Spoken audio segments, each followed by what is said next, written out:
Alhamdulillahi Rabbil Alamin. Wassalatu wassalam ala asyrafil anbiya'i wal mursalin wa ala alihi wa sahbihi ajma'in. Subhanaka la ilma lana illa ma 'allamtana innaka antal alimul hakim.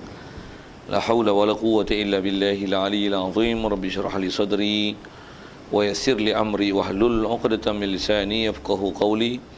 Allahumma iftah 'alaina bi futuhil 'arifin bik.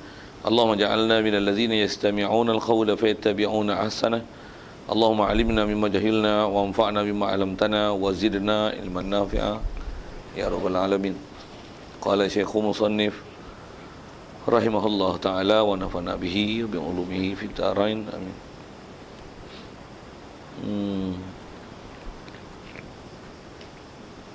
Muka surat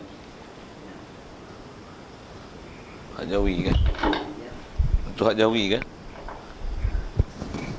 Tahu mana?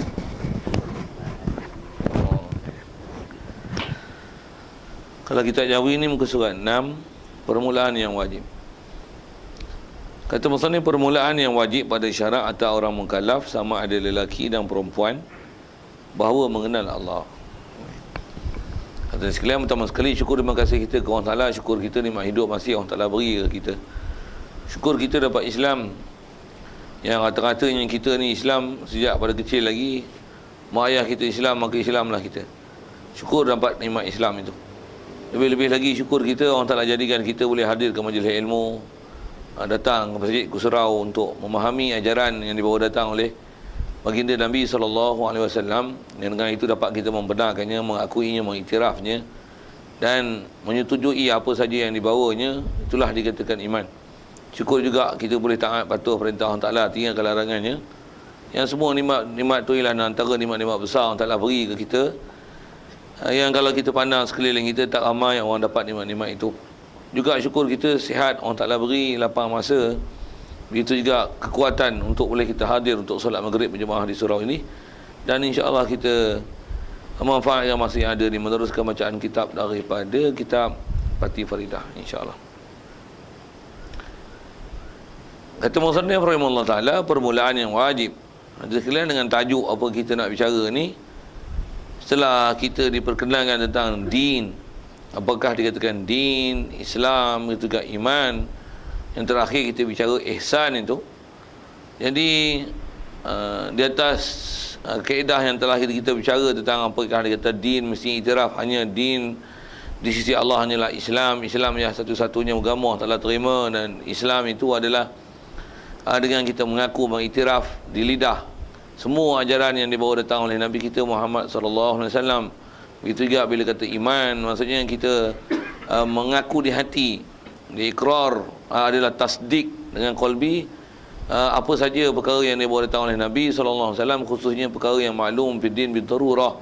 Dan kita dah bicara tentang ihsan itu, yang kata kita buat semua ketaatan di atas keimanan kita pada Allah Ta'ala dengan apa yang telah dikhabarkan oleh Nabi SAW itu, dengan keadaan kita rasakan seolah-olah kita sedang beradab dengan Allah Ta'ala. Setidak-tidaknya untuk martabat kedua, kita dapat rasakan Allah sedang memperhatikan segala apa perbuatan kita. Jadi dengan apa yang telah kita bicara dulu tentang Islam, iman, ihsan, secara umumnya kita dah kenal lah apa ajaran Nabi itu. Cuma nak didetailkan. Baik. Jadi untuk detail tu, tak dapat tidak mesti ada apa, the first step. Macam tu kot bahasa orang putih sikit. Apa the first step? Maksudnya apa langkah pertama untuk kita menjurus masuk nak bicara dalam bab din ni. Yang ni yang dia sebut dengan tajuk permulaan yang wajib. Okey.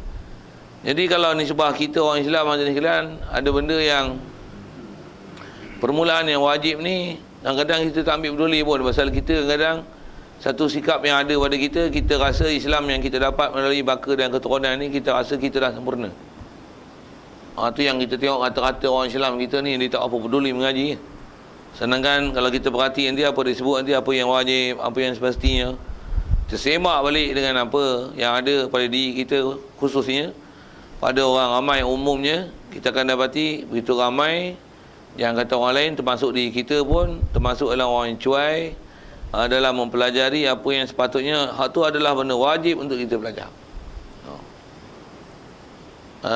Bahkan kadang-kadang kita malu pula pada orang yang kita lihat saudara-saudara kita yang baru masuk Islam, yang dulu tak Islam, lepas tu masuk Islam, demo pula ahli hubung mengaji pada kita lagi. Yang ni yang kita tengok satu fenomena yang kita kata yang menyebabkan umat Islam akhir zaman ni, yang Rasulullah isyaratkan dia ramai, tapi tak ada kualiti, ibarat macam buih di laut. Itulah. Baik, jadi dengan apa kita nak bicara ni, kita nak tengok apa dia permulaan yang wajib. Pertama penyertaan ni nak bagi tahu kita permulaan yang wajib pada syarak atau orang mukallaf, sama ada lelaki dan perempuan. Apa dia perkara yang mula-mula sekali yang untuk kita melangkah nak faham agama Islam ni. Pertama kata dia bahawa mestilah mengenal Allah. Kenal Allah tu. Yang tu yang perkataan orang tua kita, ulama-ulama kita, dia kata apa? Awaluddin ma'rifatullah.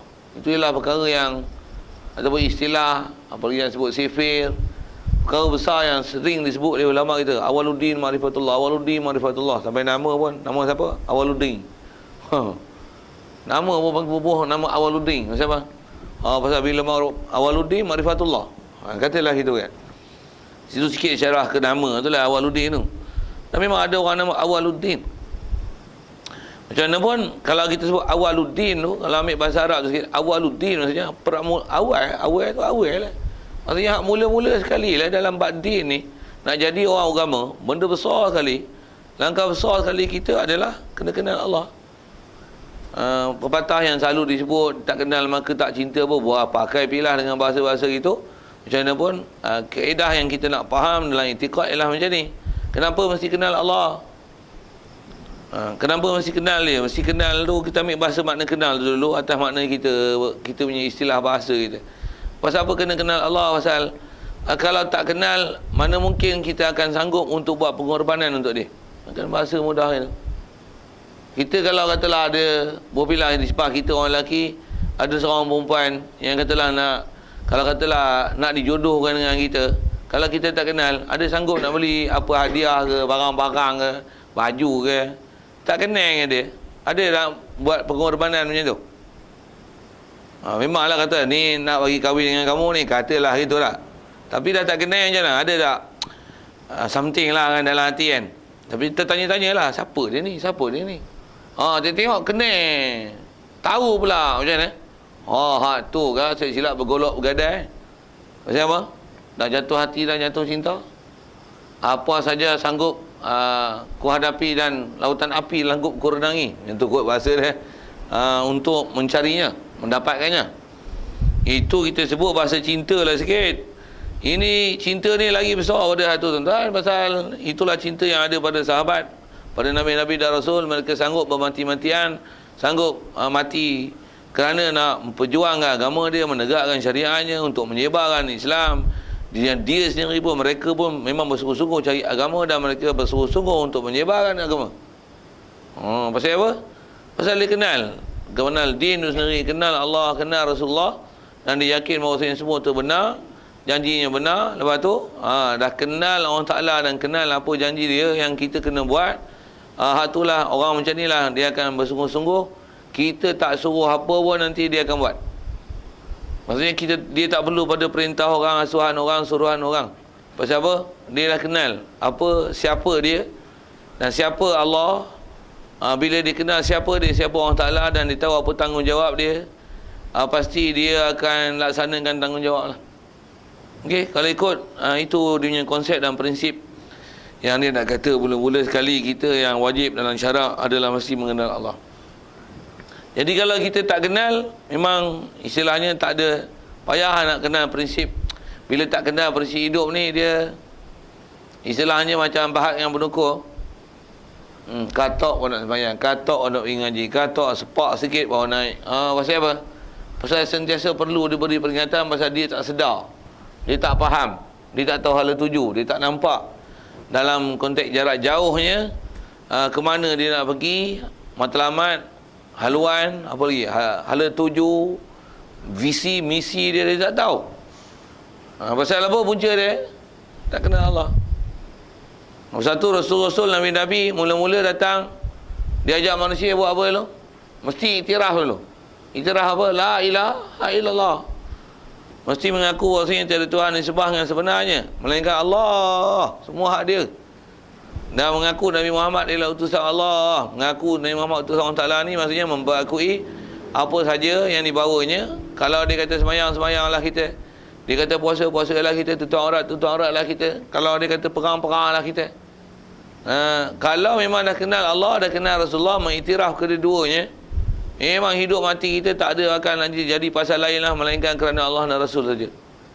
Satu kena tu dulu. Jadi kalau dengan apa yang kita nak belajar ni, yang dia nak sebut, yang sepatutnya kita kena faham prinsip itu, dan kita banding tengok dah dengan diri kita satu, begitu jugalah kalau kita dulu pun sebelum kita ni ada istilah terang mata hati, nampak jalan akhirat ni. Cuba perhati tengok kita dulu, puncanya pasal apa? Pasal kita tak kenal Allah, tak kenal Rasul. Maksudnya kita kalau Islam tambah Islam baka dan keturunan ni, kita syahadah pun sabit dengar orang azan je, tapi kita pun tak faham apa benda tu. Tak faham konsep apa kita berada dalamnya, yang kata kita agama Islam, Tuhan kita Allah, Nabi kita Nabi Muhammad. Kita tak tahu value dan nilai, tak tahu nilai dia. Istilahnya tak tahu nilai dia. Macam budak-budak umur 3 tahun 4 tahun, apa nak sebut, kat tepi rumah dia ada ayah dia tinggalkan sebuah helikopter, tapi dia tak faham. Dia buat apa? Dia ambil kayu, dia ambil api, dia cucur, bakar. Boping tu. Sagi dia masuk, dia kobeh, buka wayar, buka skru. Padahal nak beli tu berapa bilion, berapa juta tu. Padahal bapak dia tinggal barang berharga. Kita yang tengok budak-budak buat macam tu macam mana? Ui sayangnya. Ui sayang. Pasal apa? Pasal kita kenal. Itu kita sebut kebak kata. Itu kebak Islam. Tu guru alih-alih ulama Nabi Rasul dia orang kenal. Tu yang disayangnya manusia ni ramai yang hancur binasa rosak. Pasal tak kenal Allah Ta'ala. Tu yang diusaha untuk bagi baik manusia ni supaya kenal Allah Ta'ala. Pasal apa? Sayangnya dia buat ni hanyut, tak boleh ikut perintah Allah Ta'ala, tak boleh ikut perintah Rasul.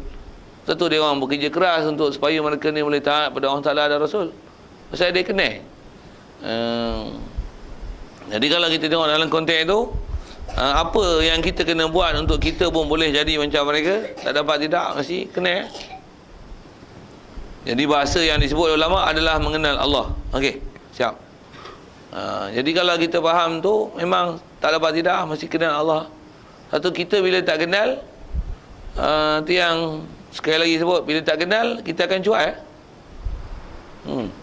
Cuai. Sekali lagi kalau sebut ini, dalam kita duk tak cuai ni pun, maksud tak cuai ni, main majlis ilmu, duk sibuk dengan ilmu, duk cari ilmu, tertanya-tanya majlis ilmu, nak pergi majlis ilmu, duk cari ilmu, duk sungguh dah ni. Terus ni pun kalau kita perhati semak dia kita, muhasabah dia kita, banyak lagi benda kita cuai tu. Banyak lagi. Kalau semak betul-betul tuan-tuan, banyak lagi kita cuai. Walaupun nisbah, katalah sembahyang fardu boleh jaga aurat, boleh jaga akidah kita tak adalah buat benda-benda pelik-pelik yang menyalahi dalam syarak. Tapi kalau kita semak dengan martabat orang yang lebih tinggi daripada kita, kita ni istilahnya masih cuai. Sikit lah ke sana. Dan sikit saya sebut ayat tu pasal apa? Pasal bila kita kenal Allah Ta'ala, kenal betul-betul, memang kita akan tak puas hati dengan apa yang ada pada kita. Apatah lagi kalau kita banding dengan orang-orang yang lebih tinggi daripada kita dari sudut martabatnya. Macam aku sebut pilar yang dekat kita, orang soleh, tutup guru, ahli-ahli ulama, apatah lagi orang siddiqin, orang mati syahid, syuhada. Lepas tu Nabi Rasul, tu lagi lah, tak tolok banding lah dengan kita. Kita faham mereka tu, dengan kita dapat nilai kita siapa, kita akan rasa kerdilnya kita, tu barulah kita akan hidup untuk bakti pada Allah dan Rasul. Yang tu kot. Yang tu yang dia kata awaluddin ma'rifatullah. Jadi awal-awal bab agama ni kena Allah dulu. Sikit lagi kalau sebut bab tu dah masih dah terkilan, kena sebut juga. Tak mana tak makrifat Allah tu. Jadi sepatutnya memang semua orang kena ajar makrifat Allah Ta'ala dulu.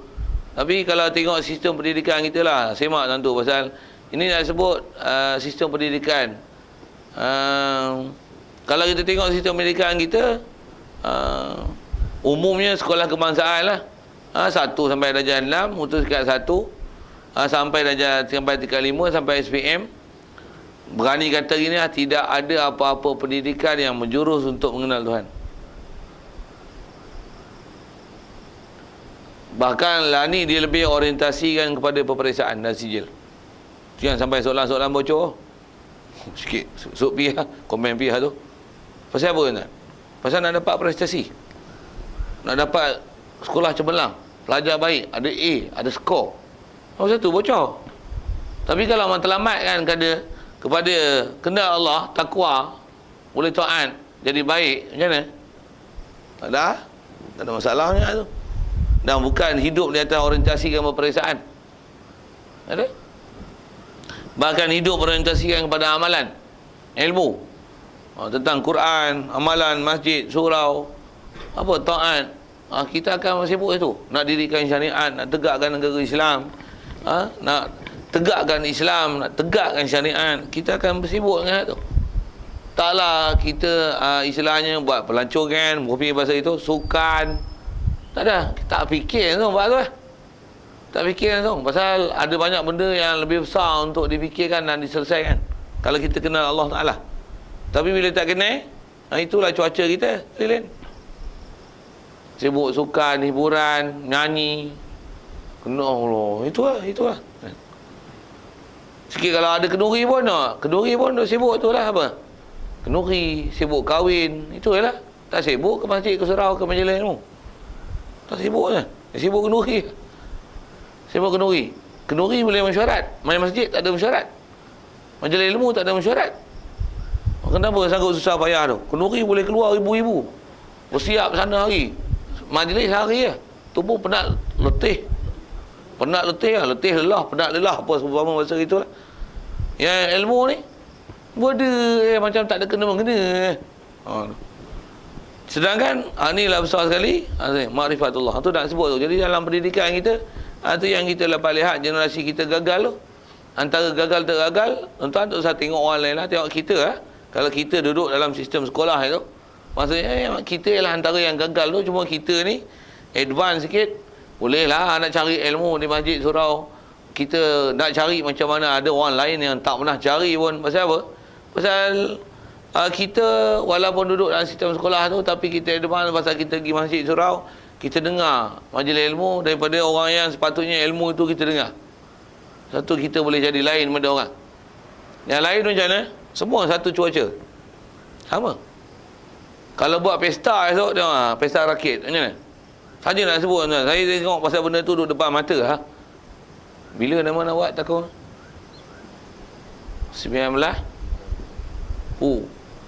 2 hari, 19, 20, 1, 3 hari. Ada rakit-rakit tu bila? Duk buat tu. Saya nak sebut tu kan. Kita duk balik mengajar balik pukul 12, pukul 1 tu. Duk buat rakit boleh tu. Ramai tu. Mayat mengerik ni tak peduli langsung. Dah pula tu satu cuaca. Ngantuk ketua dah. Boh pergi pasal tu ketua. Ngantuk ketua masyarakat kampung ni, orang ramai hak muda tua berjanggut. Semua. Boleh pergi tengok, komen lagi, bagi cadangan pula lagi. Siap keluar peruntukan, susah payah buat. Besar pula tu, nak usung pergi pula tu esok. Betul kelahi pula. Orang ni bergaduh, orang ni curi idea aku, curi idea mu. Satu cuaca ni. Kita yang cuaca main masjid ni tak sibuk tu. Tak tahulah kau tuan-tuan pun pergi tengok kat tu. Azaya lah saya tengok sakit hati aku. Cucuh api ke betul. Cucuh api mampu kita pernah kenal pula. Tak kenal tindakan tu, tapi nak kata masa ni tu.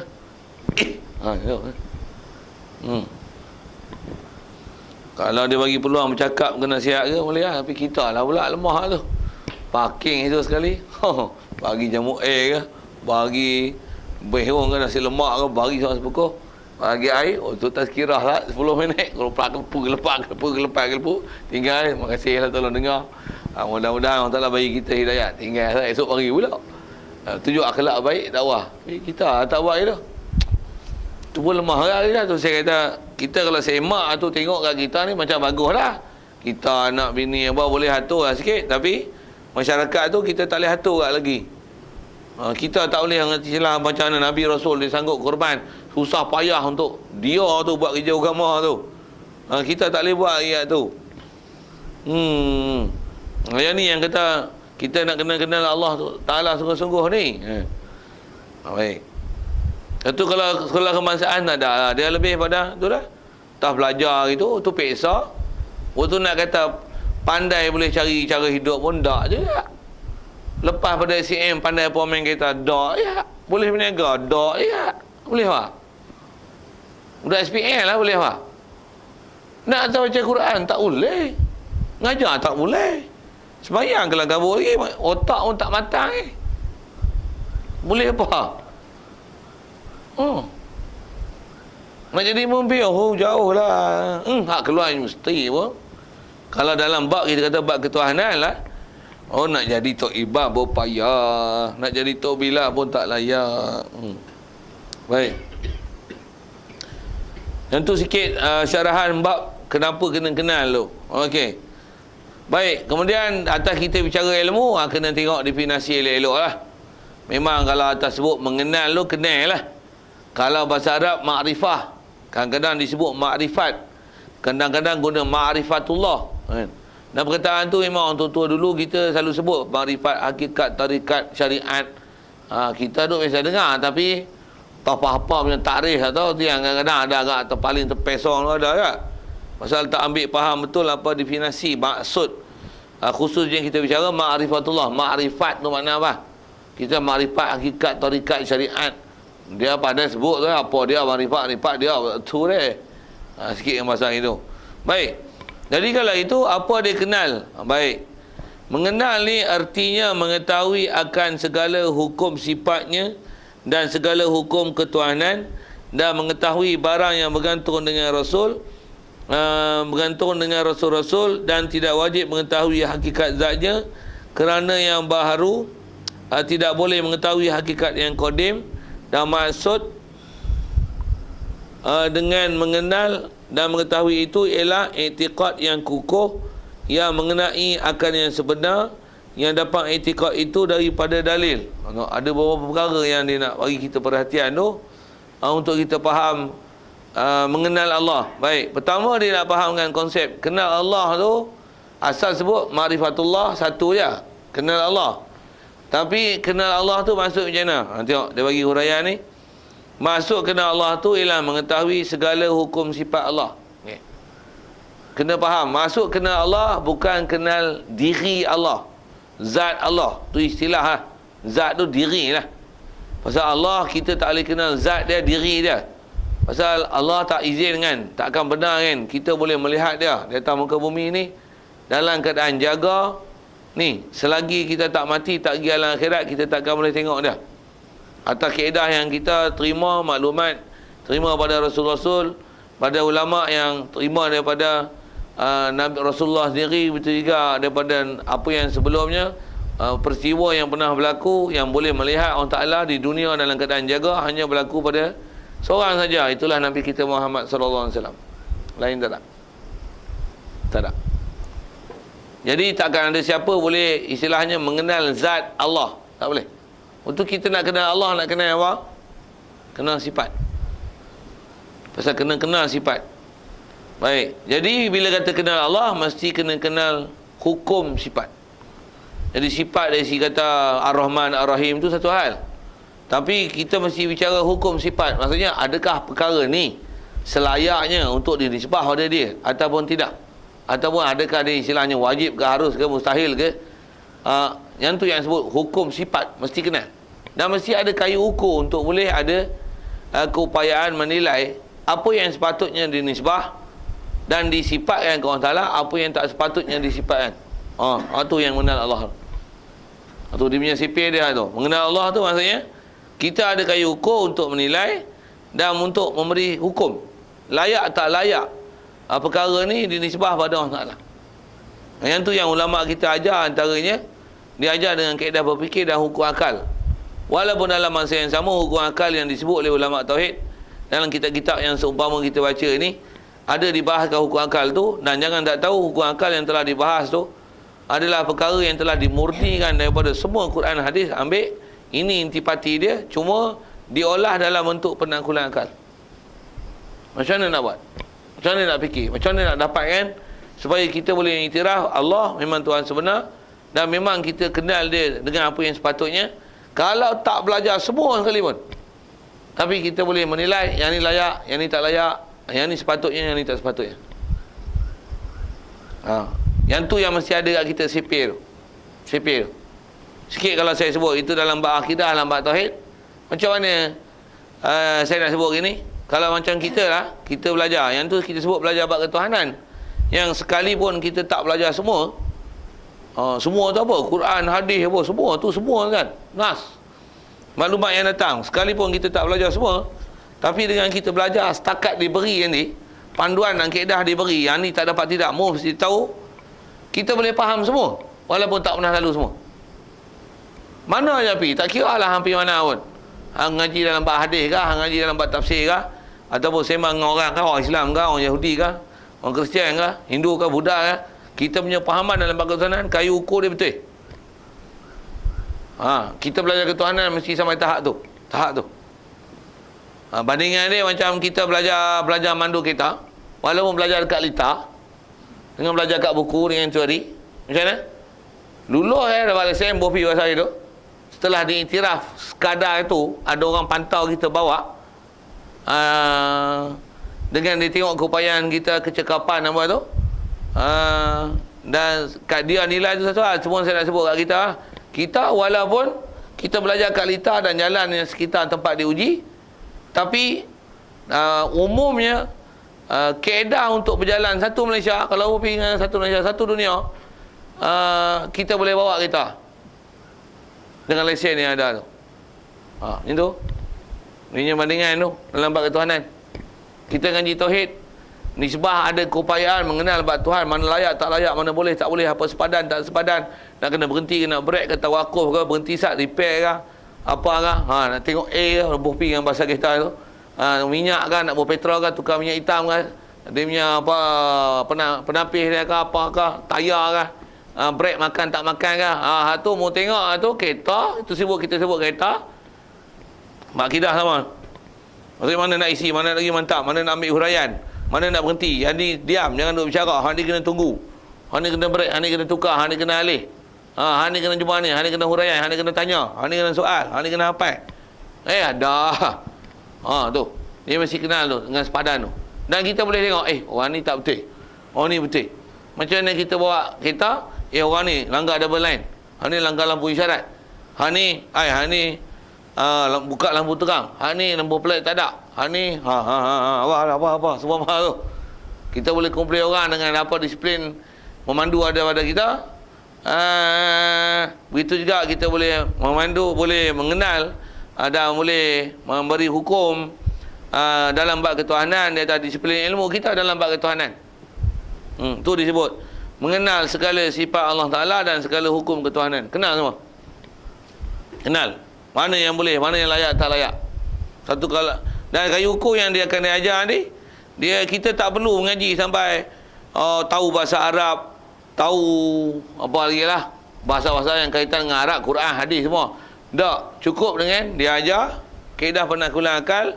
Dan saya sebut dia penaklukan akal pun cuma diolah dalam bentuk itu, tapi semuanya telah dimurnikan, ambil pada seluruh intipati Quran, hadis. Ambil.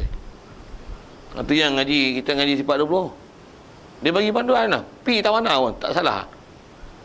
Tapi kalau tak ngaji hari ni, mula celaru pelah tahu. Walaupun bunyi hebat. Bunyi apa? Ngaji tafsir. Hebat tu. Ngaji apa? Ngaji hadis. Ngaji Bukhari, Muslim. Ngaji apa lagi? Macam-macam lah. Fiqh sirah. Fiqh ni. Fiqh. Dahsyat pun ni. Usul fiqh tak fiqh apa. Dahsyat lah ni. Ni munakasyah ilmu lah apa, muzakarah, faham tak faham. Tapi bila kaedah akidah ni, khusus kita bicara tadi, tak selesai macam mana? Ngaji tafsir dia tak jadi Wahabi. Ngaji hadis Bukhari dia tak jadi Syiah. Ngaji hadis dia tak anti hadis. Susah hati lah. Yang masuk sekolah kebangsaan ngaji hadis. Ada hadis, ada tafsir, ada fiqh. Ngaji syariah, ngaji usuluddin. Dia tengok Islam liberal. Dia tengok Malaysia satu Malaysia, akidah satu Malaysia. Pergi dengan bahasa seumpama tu. Pasal apa tu? Pasal ni kayu ukur bab ketuhanan tak? Mana sepadan, boleh tak boleh? Mana yang layak tak layak dalam bab ketuhanan tu? Baik, itu pertama yang saya sebut. Bandingan yang saya sebut ke bawa kereta tu, mesti kena kenal segala hukum ketuhanan satu, dan mengetahui juga barang yang bergantung dengan Rasul-Rasul. Dan seterusnya ialah apa yang berkaitan dengan Rasul mesti tahu. Pasal apa pula kena tahu bab Rasul? Bukan cukup dengan bab ketuhanan kan? Tak cukup. Pasal apa? Yang memahamkan kita bab ketuhanan ni ialah Rasul. Jadi adakah betul memang bab ketuhanan yang diajar pada kita tu memang tepat macam mana yang sepatutnya? Dan tak dapat tidak, mestilah ada orang yang bagi